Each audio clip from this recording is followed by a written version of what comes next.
ఆధ్యాత్మిక దీక్ష అంటే కేవలం వస్త్రధారణ మాత్రమే కాదు, మనసు, మాట, ప్రవర్తనలోనూ పవిత్రత పాటించాలని హిందువులు విశ్వసిస్తారు. రాజకీయ నాయకులు కూడా దీక్షలో ఉన్నప్పుడు అవే ప్రమాణాలను పాటించాలని ప్రజలు ఆశిస్తారు. అయితే ఆంధ్రప్రదేశ్ ఉప ముఖ్యమంత్రి పవన్ కళ్యాణ్ దీక్షలో ఉన్న సమయంలో చేసిన రాజకీయ వ్యాఖ్యలు ఇప్పుడు చర్చనీయాంశంగా మారాయి.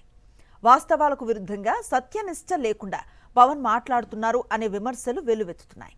దీక్షలో ఉన్నప్పుడు రాజకీయ విమర్శలు చేయటం సమంజసమేనా?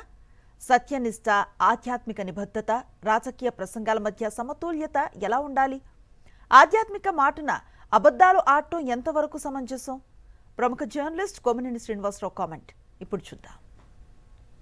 సాధారణంగా ఏ మతంలో అయినా కొన్ని పవిత్ర కార్యక్రమాలు చేస్తున్నప్పుడు అత్యంత నిష్ఠతో ఉండడానికి ప్రయత్నిస్తారు. అందులోనూ హిందూ మతంలో ఈ ధర్మాలు మరీ ఎక్కువగా ఉంటాయి. ప్రత్యేకంగా రాజకీయాలకు దూరంగా ఉండడం, దీక్షను కడు శ్రద్ధతో నిర్వహించడం, అబద్ధాలు చెప్పకుండా ఉండడం, ఎవరికీ కీడు తలపెట్టకుండా ఉండడం వంటి వాటిని ఆచరిస్తుంటారు. కానీ ఏపీ ఉప ముఖ్యమంత్రి పవన్ కళ్యాణ్ దీక్ష తీసుకున్న ఆధ్యాత్మిక దుస్తులు అంటే లేత పసుపు రంగు లుంగి, పైన కండువా వేసుకుని పూజాధికాలు చేసిన తర్వాత కూడా రాజకీయ ప్రకటనలు చేయడం, అందులోనూ అసత్య వచనాలకు ప్రాముఖ్యత ఇస్తున్నట్లు కనిపిస్తుండడం భక్తుల మనోభావాలను గాయపరిచేలా ఉన్నాయన్న అభిప్రాయం కలుగుతుంది. మంగళగిరి పానకాల లక్ష్మీనరసింహస్వామి ఆలయంలో ఈ దీక్ష తీసుకున్నారు. ఈ వస్త్రధారణలో ఆయన ఏటా 4 నెలల పాటు ఈ దీక్ష చేపడుతుంటారట. మంచిదే, అది ఆయన నమ్మకం, విశ్వాసం, దైవభక్తికి సంబంధించిన అంశంగా భావించవచ్చు. చాలా పవిత్రంగా ఉండడానికి దీక్షలు తీసుకున్న వారు ప్రయత్నిస్తారు. ఉదాహరణకు అయ్యప్ప దీక్ష చేసేవారు నల్ల దుస్తులు ధరించి ఇరుముడితో సహా రకరకాల సంప్రదాయాలు పాటిస్తారు. కేవలం శాకాహారమే భుజిస్తారు. మద్యం వంటి వాటిని స్వీకరించరు. కొందరు కాలినడకన శబరిమలైకి వెళతారు. విజయవాడ కనకదుర్గమ్మ భక్తులు భవానీ దీక్ష తీసుకుని అన్ని నియమాలను పాటిస్తారు. చాలా మంది కాలినడకన సుదూర ప్రాంతాల నుంచి విజయవాడకు వచ్చి దుర్గమ్మకు మొక్కులు చెల్లించుకుంటారు. శైవ భక్తులు కూడా పాదయాత్రలు చేసుకుంటూ శ్రీశైలం వెళ్లి పూజలు చేసి దీక్షను విరమిస్తారు. హిందూ మతంలోనే కాదు, ఇతర మతాల్లో కూడా ఇలాంటి ఆచారాలు ఉంటాయి. తనకు తానుగా అన్అపాలజెటిక్ హిందూ అని, సనాతన ధర్మాన్ని పాటించే వ్యక్తిని ప్రకటించుకున్న పవన్ కళ్యాణ్ కూడా ఇదే తరహాలో నిబద్ధతతో ఉండాలని మత విశ్వాసకులు భావిస్తారు. పవన్ కళ్యాణ్ దీక్ష ఆరంభించిన తర్వాత జనసేన పార్టీ కార్యక్రమంలో పాల్గొని ప్రసంగించారు. దీన్ని కూడా ఆక్షేపించనక్కర్లేదు. ఆయన పార్టీ అధినేత కనుక కొన్ని తప్పవని అనుకోవచ్చు. అయితే ఆ సందర్భంలో ఆయన చేసే ఉపన్యాసంలో సత్యనిష్టత, నిబద్ధత, నిజాయితీ కొరవడితే అక్కడ ఉన్న సభికులకే కాకుండా రాష్ట్ర వ్యాప్తంగా ఉన్న ఆయన అభిమానులకు ఒక తప్పు సంకేతం వెళదా?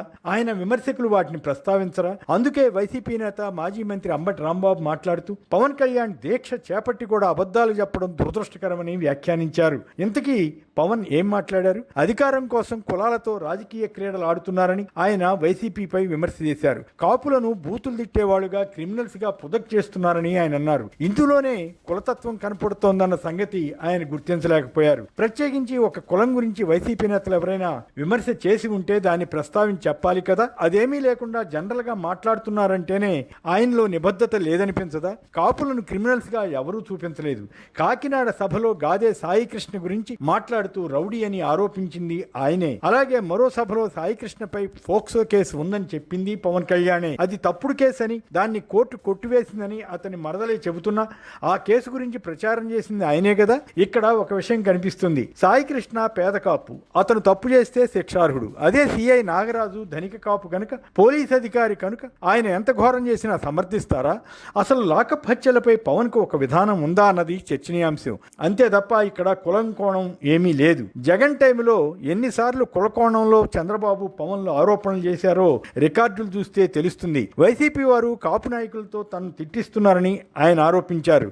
నిజానికి కాకినాడలో వైసీపీ నేతలను గోండాలు, రౌడీలు అనుచిత భాష వాడిందే పవన్ కళ్యాణ్ కదా. అంతేకాదు గతంలో చెప్పు తీసి కొడతా ఇంకా రకరకాల బూతు పదాలు వాడిన విషయం కూడా బహుశా ఆయన మర్చిపోయి ఉండవచ్చు. కాకినాడలో ఆయన స్పీచ్ తర్వాత మాజీ మంత్రులు బొత్స సత్యనారాయణ, పేర్నాని, అంబటి రాంబాబు, కన్నబాబు, త్రిమూర్తులు తదితరులు దానికి జవాబిచ్చి పవన్ కళ్యాణ్ గతంలో కులం పేరుతో ఎలా రాజకీయం చేసింది సోదాహరణంగా వివరించారు. అయినా అచ్చం చంద్రబాబు స్టైల్లోనే పవన్ కళ్యాణ్ ఎదుటివారిపై బురద వేయడానికి యత్నించారు. అంతేకాదు కాకినాడ రూరల్ ఎమ్మెల్యే పంతం నానాజీ మాజీ సీఎం జగన్ పై దుర్భాషలాడితే దాన్ని నిర్ద్వందంగా ఖండించి ఉంటే పవన్ కు మంచి పేరు వచ్చేది.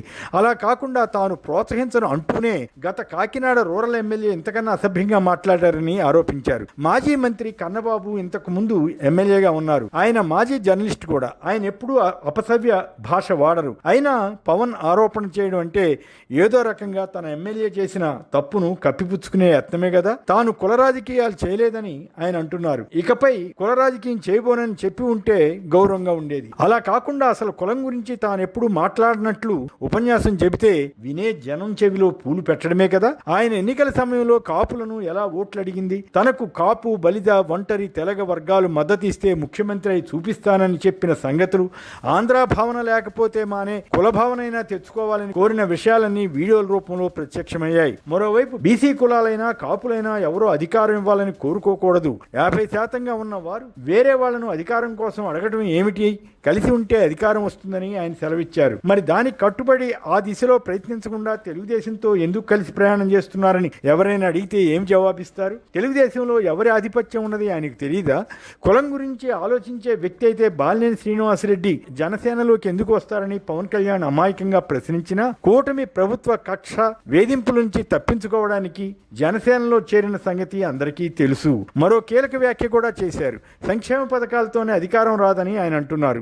అలాంటప్పుడు ఆచరణ సాధ్యం కాని సంక్షేమ స్కీములను చంద్రబాబుతో కలిసి ఎందుకు ప్రకటించారో వివరించగలుగుతారా? వాలంటీర్ల పొట్టగొట్టేవాడిని కానని, వారికి 5,000 కాదు 10,000 ఇస్తానని హామీ ఇచ్చి ఎగవేయడం గురించి ఏమంటారు? వీటి సంగతి పక్కన పెడితే ఆధ్యాత్మిక వస్త్రధారణలో ఉన్నప్పుడైనా పవన్ కళ్యాణ్ నిష్ఠతో ఉండి సత్యవచనాలు మాట్లాడితే మంచిది కదా. Very clear cut political game ఇది. మరిన్ని అప్డేట్స్ కోసం ఛానల్ ను సబ్స్క్రైబ్ చేయండి. నోటిఫికేషన్స్ కోసం బెల్ ఐకాన్ పై క్లిక్ చేయండి.